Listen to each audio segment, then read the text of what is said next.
अस्सलाम वालेकुम काश्तकार भाइयों, ये बात करते हैं आज हम सोयाबीन की काश्त के मतलब। अगर सोयाबीन को हमने किसी और फसल के साथ भी काश्त करना है तो वो भी देखते हैं।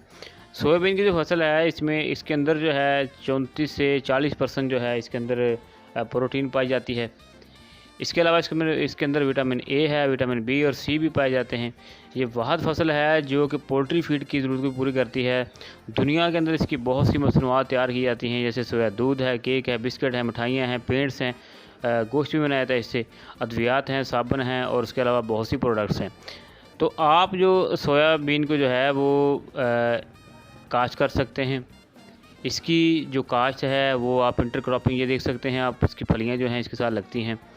इसको बतौर खुराक भी इस्तेमाल करते हैं। आप इसको मकई के साथ जो इंटरक्रॉपिंग करके काश्त कर सकते हैं। ये देख सकते हैं कि इसकी और सोयाबीन की जो फलियां हैं ये देखें टेस्टिंग सिल्किंग बिल्कुल एक टाइम पर, यानी अगर एक वक्त पर इन्हें काश्त करेंगे तो एक ही वक्त में ये जो है तैयार होकर आप इसकी हार्वेस्टिंग कर सकते हैं। आइए देखते हैं कि सोयाबीन का कौन सा बीज जो है आप लेकर इस्तेमाल करेंगे, कितना बीज एक एकड़ में पड़ेगा अगर मकई के साथ इसकी इंटरक्रॉपिंग करते हैं। वैसे तो अगर आपने इसे सिंगल क्रॉप लगाना है तो ये देख सकते हैं इसकी फलियां देखें। अब अगर आपने इसको वैसे सिंगल लगाना है तो फिर आपको इसका जो 1 एकड़ के लिए जो सीड है वो तकरीबन 12 केजी तक आपको दरकार होगा, यानी आप इसे 12 केजी सीड के साथ जो है 1 एकड़ की आप जो है काश्त कर सकते हैं। सोयाबीन को आप आज और ज़्यादा बारिश वाले बरानी इलाकों में कामयाबी से आप जो है काश्त कर सकते हैं, इससे आप फ़ायदा उठा सकते हैं। आइए अब देखते हैं कि अगर हमने इसे काश्त करना है तो इसके लिए हमें कौन सी इकसाम जो है वो काश्त करनी है। इसके अलावा जो है ये इसकी जो अगर पैदावार अगर आपने लेनी है तो ये आप 20 से 25 मन फ़ी एकड़ से सिंगल जो है अगर आप सोयाबीन लगाते हैं तो उससे आप ले सकते हैं। अब ये देख सकते हैं आप सोयाबीन की अगर एक कतार आप लगाते हैं तो एक कतार मक्की की लगाएंगे, अगर 2 कतारें आपने सोयाबीन की लगाए हैं तो 2 कतारें आप, यानी आपने इंटरक्रॉपिंग करनी है तो लाइन बाय लाइन इसको आप काश्त कर सकते हैं। ये देख सकते हैं इस तरह से आप इसकी काश्त जो है वो कर सकते हैं। इससे जो होगा आपको डबल फ़ायदा होगा। आप मकई जो है वो आप अगर जुलाई में लगाना चाहते हैं तो इसे जुलाई और अगस्त में सही जो मेथड है जो इसका जो ख़रीफ़ का वक्त होता है इसमें उसे आप में इसमें लगा सकते हैं। सोयाबीन की काश्त के लिए जो आपने किस्म काश्त करनी है वो आप और फैसलाबाद की मंजूर शुदा किस्म जो है वो फैसल सोयाबीन है वो काश्त कर सकते हैं। इसकी औसत पैदावार जो है 25 मन तक होती है। 110 दिन तक या 100 दिन तक जो पक कर तैयार हो जाती है। इसके बाद आप गंदम भी काश्त कर सकते हैं। पंजाब के आप अशदला और पोठोहार के ज़िला रावलपिंडी, अटक, झेलम और इकबाल वगैरह में से आप काश्त कर सकते हैं।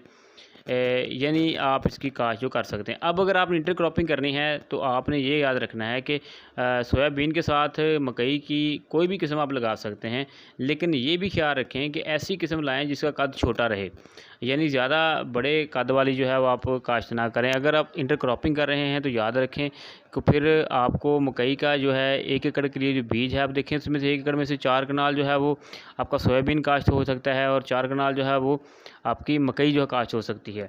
तो आपने फिर करना ये है कि अगर आपका 1 एकड़ का 8 किलो बीज लगता था मक्की का तो आपने यहाँ पर 5 किलो लगाना है, 5 से 4 किलो लगाना है। और सोयाबीन का अगर वो आपका 12 किलो लगता है तो तकरीबन यहाँ पर 6 से 7 किलो आपका सीड फीड एकड़ के लिए लगेगा। तो काश्तकार भाइयों ऐसा फीड यानी कि सीड कोई भी फसल हो उसका ऐसा लें जिसकी जो जर्मिनेशन है वो 90% से ज़्यादा होनी चाहिए। इससे जो है आपकी जो पैदावार है वो अच्छी रहेगी। अब हम देखते हैं कि आपने जो इसकी काश्त है, अगर तो आप मकई काश्त कर रहे हैं साथ में तो फिर आप इसे जैसे भी चौके के साथ लगवा सकते हैं। अगर आप अकेले ही सोयाबीन लगा रहे हैं तो फिर ड्रिल के साथ भी आप जो है काश्त कर सकते हैं। कतारों का दरमियानी फासला 1 से 1.5 फुट रखना होगा आपको। अब खादों का इस्तेमाल देखते हैं। अगर आपने खादें जो इस तरह से डालनी है कि DAP जो है 1 से 1.5 बोरी फ़ी एकड़ डालनी है और यूरिया भी तकरीबन 1 बोरी ही डालनी है। तो इस तरह से आपने जो यूरिया है वो इसे डालनी है। अब तो आपाशी की तरफ चलते हैं। पहला पानी आपने इसे लगाना है जब फसल उगने शुरू हो जाती है, तो यानी इसे 3 से 4 पानी लगते हैं। फसल उगने के तकरीबन 15 से 20 दिन बाद लगाएं। दूसरा पानी पहले पानी के 20 दिन बाद लगाएं। तीसरा पानी जो है फलियाँ बनते वक्त लगाएं। ये देख रहे होंगे आपके अभी फलियाँ बन रही हैं तो हमने जो इसको पानी लगाया हुआ है, ठीक है ना। तो चौथा पानी है बीज बनते वक्त। याद रखें कि अगर ज़रूरत हो तो फिर पानी लगाइएगा ताकि आपकी फसल जो है वो अच्छी रहे। जड़ी बूटियों की तलफ़ी के लिए ज़रूरी है गोडी वगैरह करें। अगर आपने बर वक्त इसे जड़ी बूटियों का ख़ात्मा करना है तो फिर आप इसे बर वक्त जो है पेंडिमेथलिन जो है बिजाई के फ़ौरन बाद तरबतर में आप इसे स्प्रे कर सकते हैं। कि अब ज़रा इसकी बीमारी की तरफ चलते हैं। सबसे पहली बीमारी अक्सर आ जाती है वो पीली मोज़ेक है, जिससे सोयाबीन के पत्ते जो है बीमारी के शिकार होते हैं, रंग पीला होना शुरू हो जाता है। अब इसका भी बर वक्त जो है वो तदारक कर सकते हैं।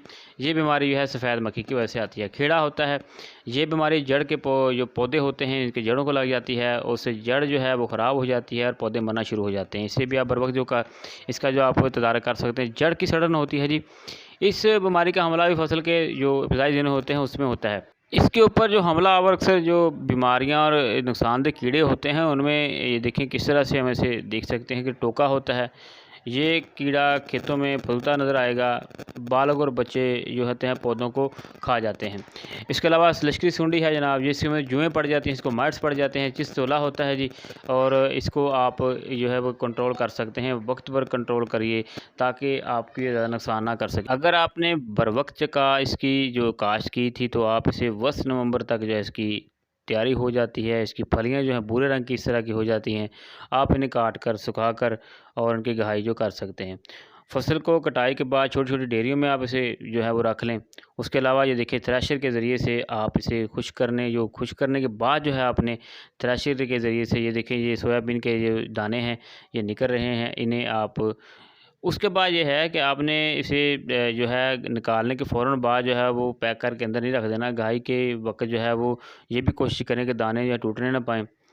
दानों को ज़ख़ीरा करने से पहले कुछ दिन इन्हें दोबारा जो है धूप लगा लें। और याद रखें कि इसके अंदर जो मॉइस्चर की मकदार होनी चाहिए वो 10% होनी चाहिए।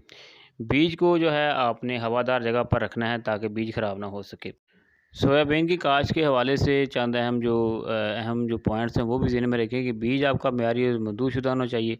आपने अपनी फसल में खादों का मुतवाज़िन इस्तेमाल करना है। ज़मीन की ज़रख़ेज़ी बढ़ाने के लिए गंदम से पहले आप सोयाबीन काश्त लाज़मी करें। और उसके अलावा इसे आप जो मकई के साथ इसकी इंटरक्रॉपिंग कर सकते हैं, सूरजमुखी के साथ इसकी इंटरक्रॉपिंग कर सकते हैं। बागात में आप सोयाबीन की जो है से काश्त करके इसकी इंटरक्रॉपिंग कर सकते हैं। क्योंकि याद रखें कि सोयाबीन के एक दाने के अंदर 19% ऑयल होता है, एक 34% की प्रोटीन होती है, फाइबर 21% होता है, कार्बोहाइड्रेट्स 9% होती हैं और मिनरल की ज़ात जो है वो 4% होती है। तो इसलिए ये बहुत अहम फसल है। इसे आप काश्त किया कीजिए ताकि आपकी खुराक की ज़रूरत भी पूरी हो और ऑयल की जो ज़रूरत है वो भी पूरी हो सकती हैं। और 100 ग्राम जो सोयाबीन होती है उसके अंदर कैलोरी की तादाद 173 होती है, फाइबर 9 ग्राम होते हैं, कार्बोहाइड्रेट्स 9.9 ग्राम होते हैं, प्रोटीन 16.6 ग्राम होती है और फैट जो है 9 ग्राम होते हैं। तो काश्तकार भाइयों, उम्मीद करते हैं कि आपको आज की वीडियो पसंद आई होगी। हमें इस वीडियो के मतलब ज़रूर कमेंट्स कीजिएगा। फैसल सोयाबीन को आप काश्त कीजिए ताकि आप जो है वो अच्छी पैदावार हासिल करके इससे जो है आप मुनाफ़ा कमा सकें और इसे इंटरक्रॉपिंग के ज़रिए भी आप इससे मुनाफ़ा कमा सकते हैं। शुक्रिया।